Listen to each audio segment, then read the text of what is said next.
Lewis. I'm sorry, I couldn't Should hear I ask you that Did you again? ask a question? Yes. Oh, wow. Can the Pats still go undefeated if they lose Dion Lewis?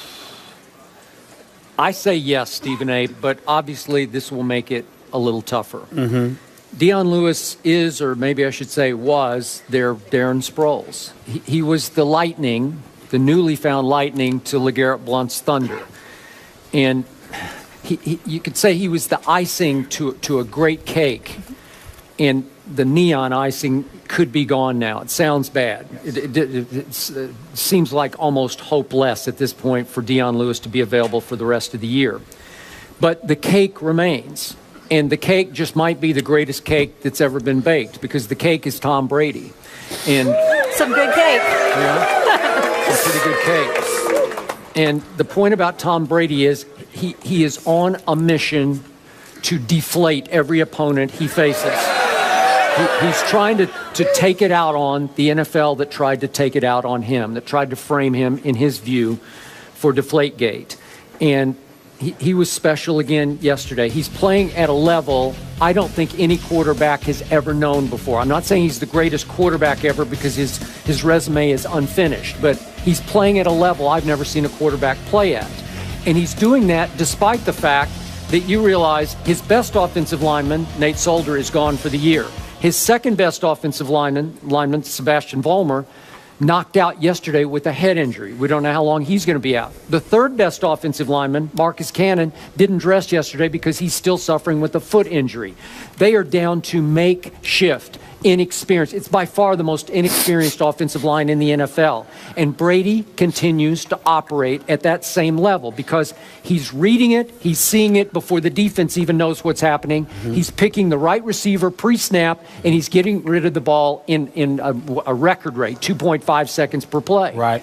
So the point is that they're going to miss Dion Lewis, but when you're operating at that level, I don't know. Again, you've already picked Denver to win at Denver, right? Yes. Okay. I don't know how they're going to block Denver's pass rush, but every week I say, how can you block that pass rush? And they do.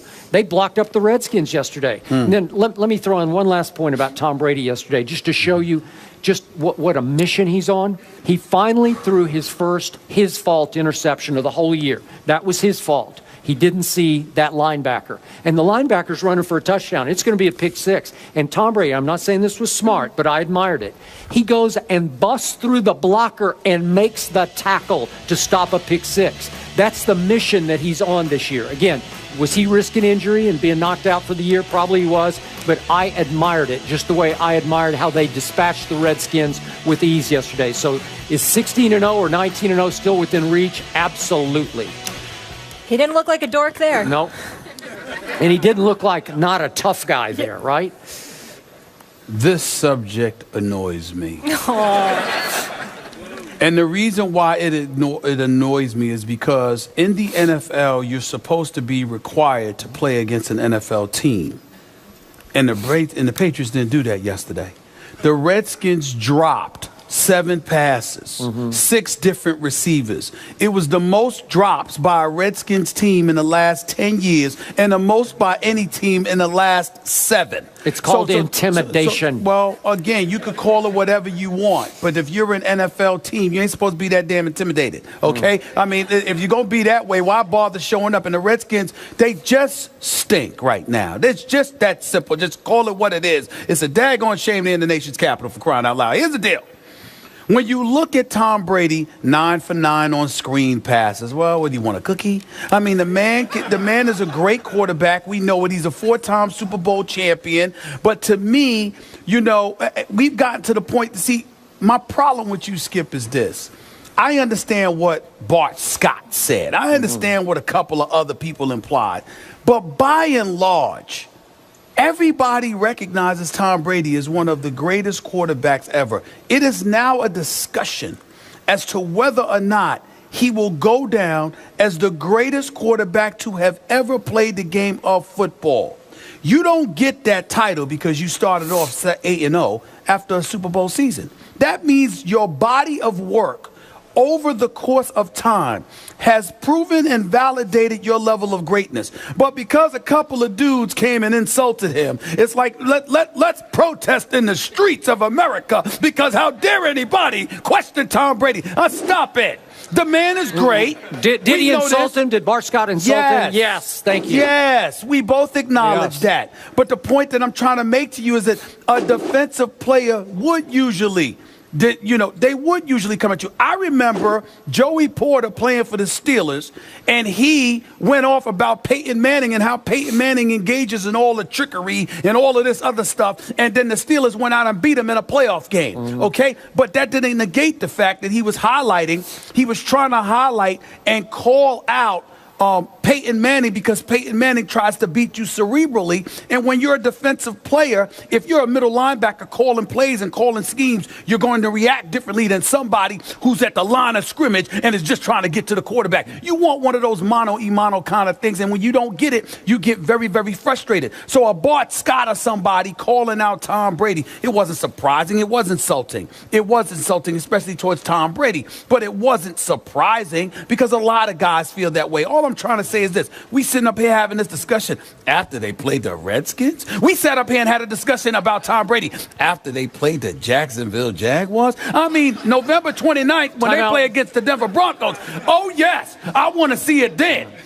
Because they will be coming. The question was, can they still go unbeaten without Dion Lewis? Well, you the one that went all over the place with your Brady stuff. Okay. I didn't do that. You did. The question wasn't, is Tom Brady the all-time greatest quarterback? But you went all over the place with Tom Brady. Well, you went all over. You did everything but bringing flowers. Still have Brady. You did everything but bringing flowers. I'm just saying enough of this. Enough of this. Tom Brady. Can they still go unbeaten without Dion Lewis? Skip, why are we asking me that question? I said they weren't going unbeaten even with Dion Lewis was available. Okay. So why would I think they're not now? You still think why? that? What do you mean? Why wouldn't I think that? I mean, it's not like Denver lost somebody. New England, I predicted, would lose to Denver November 29th in the Mile High City. You sticking with it? Hold on. When they had Dion Lewis. So why did you see Denver yesterday? I'm asking. You did not. No. To get back to what you were saying in light of New England losing Dion Lewis, not in light of how Denver looked. You asked me in light of how Denver's your team. I didn't pick Denver to win that game. But that's what I'm saying. We're talking about New England. Are you still standing by your pick? Why not? Of course I am. They lost yesterday. They looked exposed. So what? Andrew Luck took them apart. That's me. I believe that Denver will win on November 29th.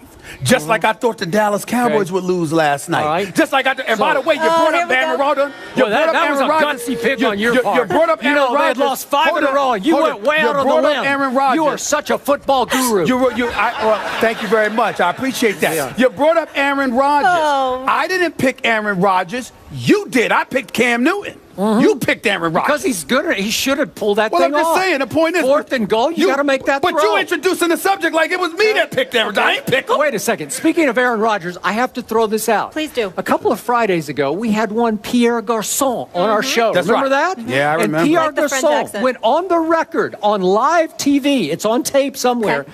He said that Aaron Rodgers is clearly a better quarterback than Tom Brady. So what happened on the first throw of the game for the Redskins yesterday? It hit Pierre Garçon right in the hands, and karma happened. The K That's what word. happened. I knew the it was ball coming. ricochets up, and it gets intercepted. And they are off to the races with how many drops did they have? So, I just want clarification. Karma. Yes. So you're saying Yes. that because Pierre Garçon Yes. Yeah. had the audacity, He dared the unmitigated gall to sit up there and to say that there was somebody better than Tom Brady. Yes. Karma. Yeah. Because he spoke against Tom Yeah. Brady. Karma He spoke hit him against right Tom in the Brady. face, He spoke against Tom Brady. So, I mean, you can't speak against Tom Brady and have good things come your way, right? That can't happen. It just can't happen. Well, Especially on first take. Was Garçon right about that? Would you still say that he was right about that? No, I would think that play had everything to do with Pierre Garçon dropping a pass along with the other 6 receivers than it did with, oh my Lord, he spoke against Mr. Tom Brady. I mean, just arrest the man. Arrest him now. Arrest him. How dare he speak against Tom Brady? Okay. I mean, it just can't happen. Okay, so you basically say the Redskins should be arrested for impersonating a football team yesterday? Yes. But if memory serves, am I right? Yes. Wait, those same Redskins, didn't they beat your Giants? Am I right about it? Or did they beat the Eagles? Wait, I think they beat. How are the Giants doing in the NFC East? I think I they're don't know, all right. but they yeah. lost to the Redskins. Oh, or did yeah. wait? The Eagles The lost. Cowboys to the lost to Redskins. everybody, Wait, so. didn't Kirk Cousins beat the Eagles with the last second? I mean, Skip, I can't make up my mind with you, man. I mean, is Wow. it Brady or is it Romo? I mean, what's up? What's It's up? Brady all day. Really? Brady all day. You sure? Yes, sir. Okay. The Always Patriots has been. have now scored in 31 consecutive quarters. Absolutely incredible. Yeah, it is. All right. Yeah, it is. Up next, from Westover Air Reserve Base in Chicopee, Massachusetts, I'm very excited. We have a new segment.